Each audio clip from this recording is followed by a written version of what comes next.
ఆమోదిస్తూ ఆమె ఒక ప్రసంగం చేశారు. అది విన్న తర్వాత మీ ద్వారా ఆమెను కొన్ని ప్రశ్నలు అడుగుదామనుకుంటున్నాను నేను. ఫస్ట్ పాయింట్ ఏంటంటే, ఆమె ఒక మాట అన్నారు, అక్కడ కౌరవ సభలో ద్రౌపదిని అవమానించినట్టుగా ఇక్కడ జగన్మోహన్ రెడ్డి గారి పరిపాలనలో చట్టసభలో అసెంబ్లీలో నన్ను కూడా నా శీలం మీద నిందలేశారు, నన్ను వ్యక్తిత్వ హననం చేశారు, నన్ను చాలా ఘోరంగా అవమానించారంటూ ఆమె ఒక పచ్చి అబద్ధం మాట్లాడారు. పచ్చి అబద్ధం. ఎందుకంటే బహుశా కుటుంబం అంతా అబద్ధాల్లోనే నడుస్తూ ఉన్నట్టుగా అనిపిస్తూ ఉంది. భర్త, కొడుకు, చివరికి ఈమె కూడా కుటుంబంలో చేరిపోయింది అబద్ధాల ప్రపంచంలోనే. తల్లి, నేను ఒక్కటే చెప్తా ఉన్నాను, నువ్వెవరో కాదు, ఎన్టీఆర్ గారి కుమార్తెవి. మేము గౌరవంగానే అడుగుతున్నాను. నేను ఒక్క సమాధానం చెప్పమ్మా. నువ్వు నిన్ను చట్టసభ అంటే శాసనసభలో ఎవరైనా అవమానం చేశారా? అది ఒక్కసారి మీరు నిరూపించగలరా? ఎందుకంటే ఇప్పుడు మీ ప్రభుత్వమే ఉంది కదా, ఈ ప్రభుత్వం మరి రికార్డులన్నీ ఉంటాయి, అసెంబ్లీ రికార్డులన్నీ కూడా. వాటన్నిటిని కూడా బయటికి తీయించి పరిశీలిస్తే మిమ్మల్ని అవమానం చేశారో లేదో అనేది చాలా స్పష్టంగా అందరికీ తెలుస్తుంది. ఈ విధంగా మీకు మీరే ఒక సానుభూతిని క్రియేట్ చేసుకోవటానికి ప్రయత్నం చేస్తే అది నమ్మటానికి ఎవరు సిద్ధంగా లేరనే సత్యాన్ని కూడా మీరు గ్రహించాలా. ఎందుకు ఊరికే నోరు ఉంది కదా అని చెప్పి అబద్ధాలు ప్రచారం చేయటం ఎందుకమ్మా? నువ్వు ఎన్టీఆర్ కూతురు అనే సంగతి నువ్వు మర్చిపోబాక. అది చంద్రబాబు లోకేష్ వాళ్ళిద్దరు మాత్రం అబద్ధాలకి ఒక పేటెంట్ లాగా అయిపోయారు. ఇప్పుడు ఆ కోవలో నువ్వు కూడా చేరుతా ఉన్నావు అనేది తెలుస్తూ ఉంది. అదొక్కసారి ఆ రికార్డులను పరిశీలిస్తే వాస్తవం ఏంటనేది బయటకు వస్తుంది.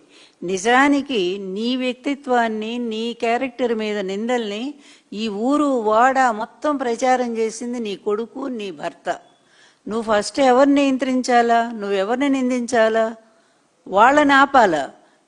రాజకీయ ప్రయోజనాల కోసం నన్ను తీసుకెళ్లి బజార్లో పెడతారా అని చెప్పి వాళ్ళని నీ కొడుకు 4 తన్నులు తన్నాలా, 4 దెబ్బలు వేయాలా? ఇట్లాంటి పిచ్చి పిచ్చి ప్రచారాలు తల్లి మీద ఎవరైనా తీసుకెళ్తారా జనంలోకి అని చెప్పి? అది పోయి నువ్వు కూడా ఎవరో మీద నిందలేస్తే ఎట్లా అమ్మా? అప్పుడు మీ పార్టీలో ఉన్నవారే మిమ్మల్ని ఒక మాట అంటే నిజంగానే ఆ రోజు అందరం ఖండించాము. ఎందుకంటే ఒక మహిళను ఆ విధంగా అవమానించకూడదని.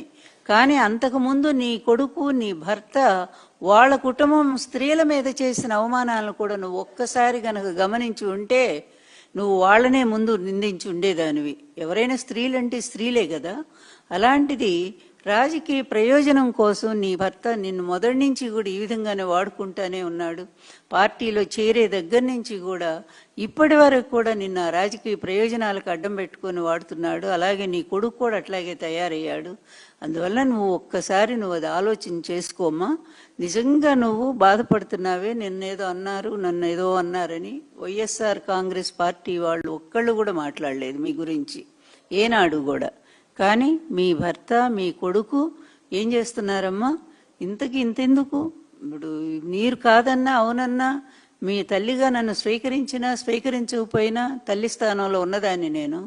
ఎన్టీఆర్ గారు కొన్ని లక్షల మంది జనం ముందు మరీ ప్రకటించి వివాహం చేసుకున్నటువంటి ఒక ధర్మబద్ధమైన భార్యని నేను. ఆమెనున్నాను కదా. ఆ రోజు నుంచి ఈ రోజు వరకు కూడా నా క్యారెక్టర్ అసాసినేషన్ ఎంత దారుణంగా చేస్తున్నారో నీ భర్త దగ్గర నుంచి నీ కొడుకు. మొన్న కూడా ఎవరినో కూర్చోబెట్టి నా మీద 60 ఏళ్ల వయసులో నన్ను అవమానం చేశాడే. మరి ఒక్కసారి నిజమైన తల్లివైతే, నిజంగా స్త్రీ అని చెప్పి నువ్వు బాధపడతా ఉన్నావే, సాటి స్త్రీల బాధ గురించి ఆలోచించాల్సిన అవసరం నీకు లేదా? నీ బాధ నీ ఒక్కదానికైనా? నువ్వేమైనా ప్రత్యేకమా? మేమంతా స్త్రీలం కాదా? మేమంతా కూడా పెద్ద కుటుంబాల్లో ఉన్నవాళ్ళం కాదా? మేమంతా ధర్మ మార్గంలో నడిచేవాళ్ళం కాదా? ఈ విధంగా ఇష్టం వచ్చినట్టుగా నన్ను మాట్లాడి అసహ్యకరమైనటువంటి భాషతో ఇప్పటికి కూడా ట్రోల్ చేస్తూనే ఉన్నారు. ఐటీడీపీ ద్వారా అతి దారుణంగా చేస్తూనే ఉన్నారే. మరి ఒక్క రోజన్న ఇది తప్పు అని చెప్పి వాళ్ళకు నువ్వు చెప్పావమ్మా? ఇంతెందుకు? రాష్ట్రంలో మహిళల మీద జరుగుతున్న అన్యాయాలు, అతి దారుణమైన అన్యాయాలు, ఈ తెలుగుదేశం పార్టీ, అందులో నీ భర్త చంద్రబాబు నాయుడు గారు ముఖ్యమంత్రిగా ఉన్న ఈ సమయంలో, అలాగే నీ కొడుకు ప్రకటించబడినటువంటి ఒక ముఖ్యమంత్రిగా పరిపాలన చేస్తున్నటువంటి ఈ రాష్ట్రంలో ఇప్పటి వరకు కొన్ని వందల మంది మహిళల మీద అత్యాచారాలు, అఘాయిత్యాలు, అదేవిధంగా వాళ్ళ మీద దారుణంగా అవమానించటాలు, ఆఖరు బట్టలు తీసి రోడ్డు మీద మీ తెలుగుదేశం వాళ్ళు కొడతా ఉంటే ఇంతవరకు ఒక్కళ్ళన్నా నీ భర్త కానీ నీ కొడుకు కానీ వాళ్ళు ఇది తప్పు ఇలా చేయకూడదని వాళ్ళ మీద కేసులు పెట్టించారా? ఒక్కడినన్నా అరెస్ట్ చేయించారా? పసి కోనలే మైనర్ తేలినటువంటి చిన్న చిన్న బిడ్డల మీద అత్యాచారాలు చేసి చంపేశారే, వాళ్ళు అసలు వాళ్ళ మీద కేసు ఎక్కడైనా ఉందా? ఏమ్మా భువనేశ్వరి, ఒక్కసారైనా నీకు ఈ మహిళల బాధ గోడు వినిపించదా? వాళ్ళు చిన్నవాళ్ళు నీ స్థాయి అంత ధనవంతులు కాకపోవచ్చు, మీలాగా ఓ పెద్ద మహానుభావుడైన ఎన్టీఆర్ కూతురు కాకపోవచ్చు, కానీ ఆ తల్లిదండ్రులకు పుట్టినటువంటి ఆ సంతానాన్ని వాళ్ళు అపురూపంగా పెంచుకుంటారు కదా. ఆడబిడ్డల్ని ఎంతో మర్యాదగా ఉండాలని కోరుకుంటారు కదా. ప్రతి ఆడబిడ్డ మర్యాదే కోరుకుంటుంది. అట్లాంటి బిడ్డల్ని ఎంత దారుణంగా ఈ తెలుగుదేశం పార్టీ మీ నాయకత్వంలో ఉన్నటువంటి ఈ తెలుగుదేశం పార్టీలో వాళ్ళు కీచకుల్లాగా మారి ఆ మహిళల మీద అత్యాచారాలు, అన్యాయాలు, దారుణాలు, దాష్టీకాలు ఇన్ని జరుగుతూ ఉంటే రాష్ట్రంలో ఏమ్మా ఒక్కరోజు కూడా నీకు కనిపించలేదా? నీకెవరో ఎప్పుడో, అది కూడా మీ పార్టీలో ఉన్నప్పుడు ఒకరు అన్నారని అది ఇప్పటి వరకు కూడా ఇన్ని సంవత్సరాలు లాగుతానే ఉన్నారే, అది ఇప్పుడు నువ్వు కూడా అదేగా లాగుతున్నావు.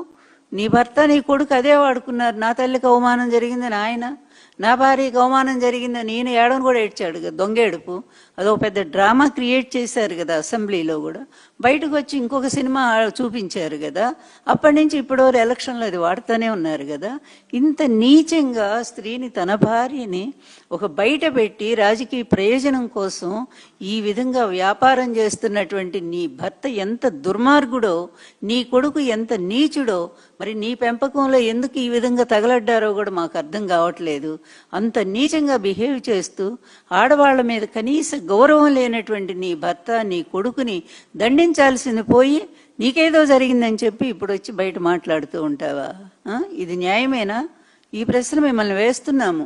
ఈ రాష్ట్రంలో జరుగుతున్న ఆడబిడ్డల మీద జరుగుతున్న అన్యాయాల గురించి ఒక్కసారి మాట్లాడండి. నాకు జరుగుతున్న అన్యాయం గురించి ఒక్కసారన్నా కనీసం ఎందుకు ఆమె జోలిపోతారు అని ఒక్క మాట మీరు ఎప్పుడన్నా మాట్లాడారా సపోర్టుగా? ఏనాడు లేదు కదా. మీకు మీరే ఈ విధంగా సపోర్ట్ ఇచ్చుకుంటే, సమర్థించుకుంటే అమ్మా అది నవ్వులాటగా ఉంది తప్ప ఇక్కడ రాష్ట్రంలో ఎవరు కూడా నవ్వుకుంటున్నారు. మీ మీద సానుభూతి కించిత్తు కూడా లేకపోగా మీరు కూడా అబద్ధాలతో చేరి మాట్లాడుతున్నారని అందరూ కూడా నవ్వుకుంటూనే ఉన్నారు. రాష్ట్రంలో ఇంకా అలాగే వైఎస్ఆర్ గారి కుటుంబం గురించి కూడా మీ వాళ్ళు ఎంత నీచమైన వ్యాఖ్యలు చేశారమ్మా. వారి కుటుంబం గురించి, ఆ స్త్రీల గురించి, షర్మిల దగ్గర నుంచి, విజయమ్మ గారి దగ్గర నుంచి, భారతి గారి వరకు కూడా ఎంత హీనంగా ఇప్పటికి కూడా చేస్తున్నారు కదా. నీచమైన బొమ్మలేసి ఎన్ని రకాలుగా ట్రోల్ చేస్తూ ఉన్నారు కదా. మరి ఒక్కసారన్నా నీ కొడుకు ఆ సంస్కారం నేర్పించావా భువనేశ్వరి? ఒక్కసారన్నా కూడా ఈ విధంగా కుటుంబంలో ఉండే స్త్రీలను ఎందుకు మీరు బయటకు లాగుతున్నారు? ఎందుకు దారుణంగా వాళ్ళని ఈ విధంగా క్యారెక్టర్ అసాసినేట్ చేస్తున్నారని ఒక్కసారన్నా మందలించావా?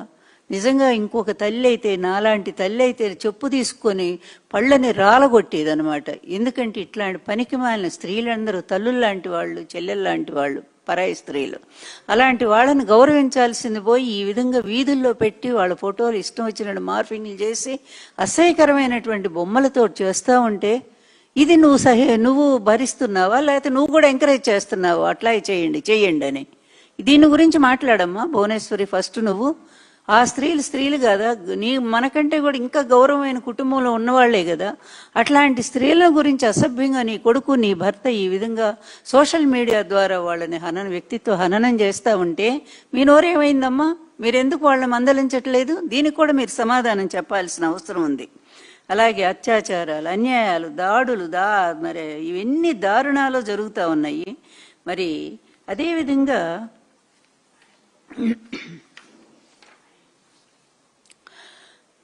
ఇది ఇట్లా పెడితే ఇంకొక పాయింట్ మనం మాట్లాడుకుందాం.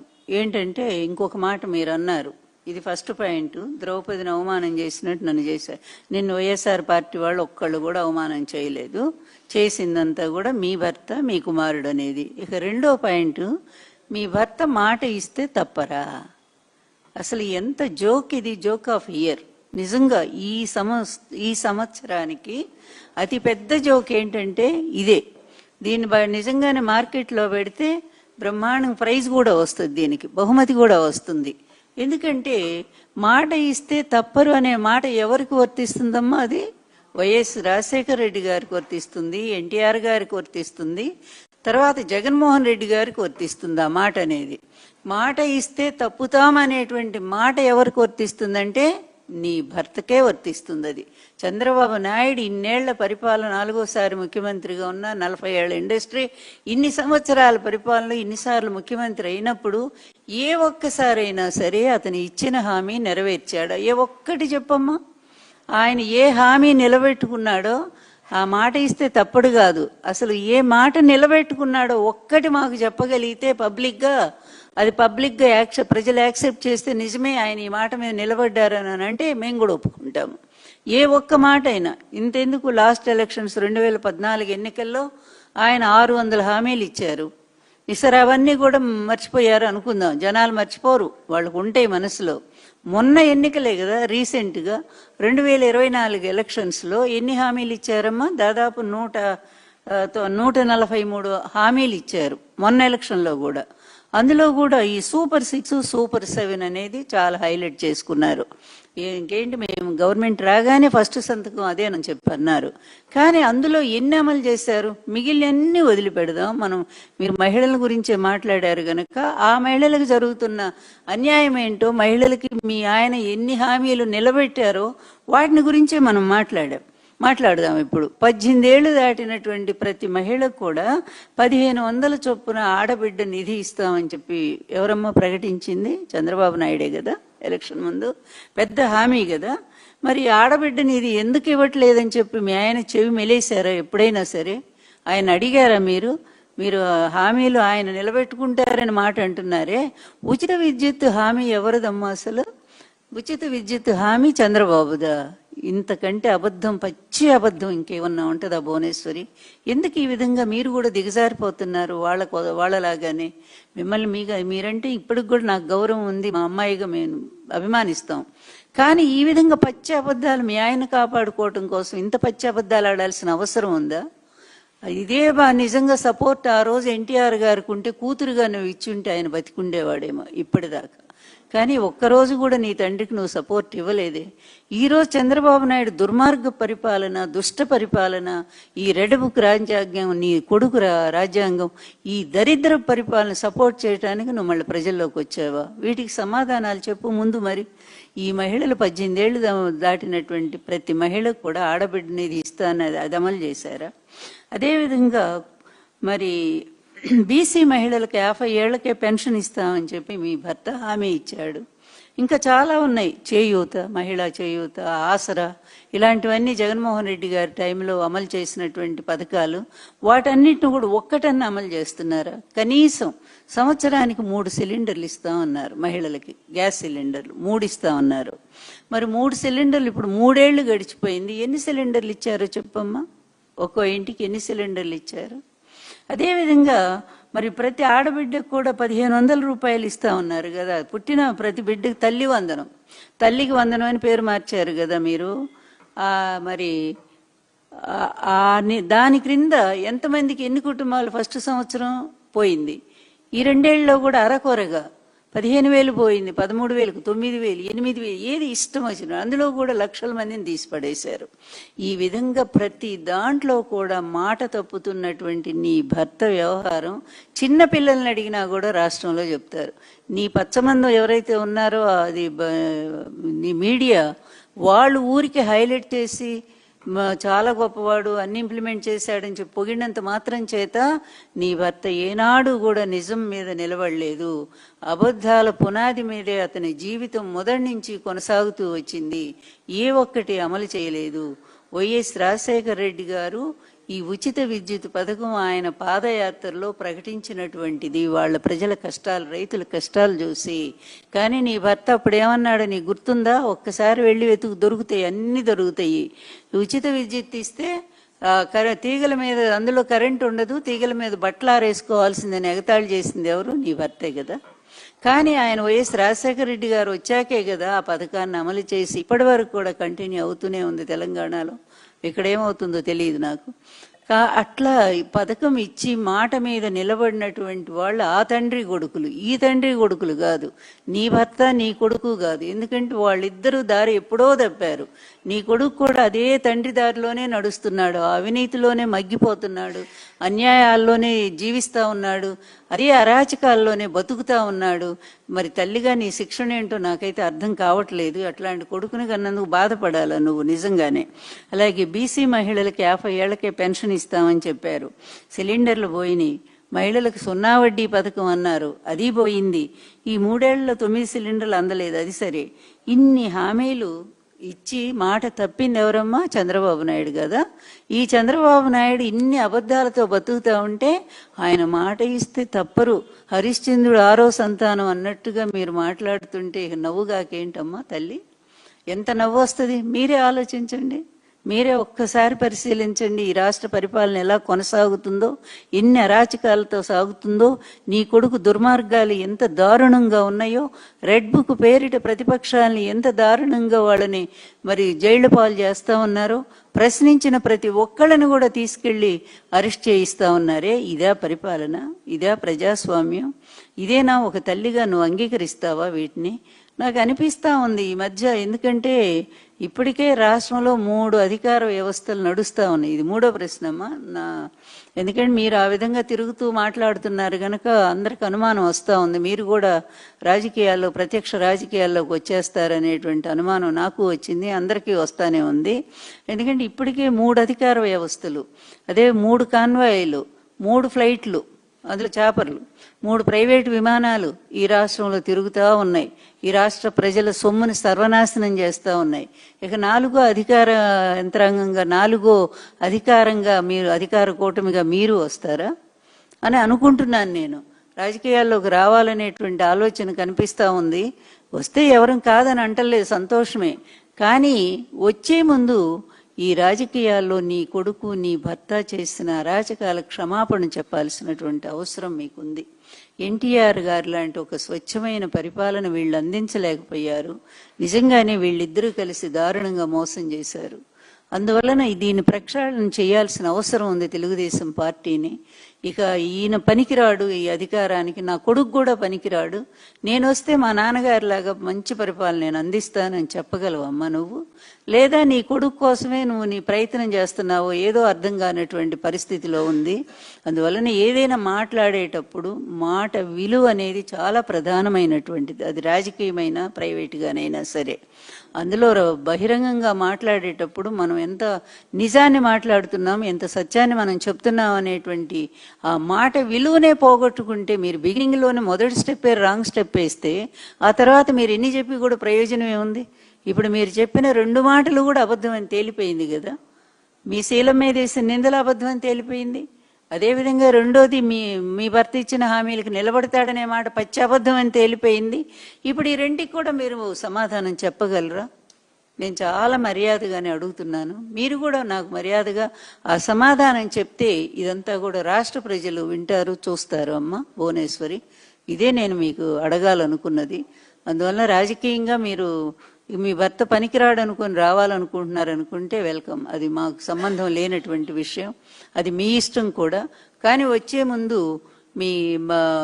మీ వ్యక్తిత్వాన్ని, అదేవిధంగా మీ నిజాయితీని, దాన్ని కూడా నిరూపించుకోవాల్సినటువంటి అవసరం ఎంతైనా ఉంది అని చెప్పి హెచ్చరిక చేస్తూ ఉన్నాము. సెలవు.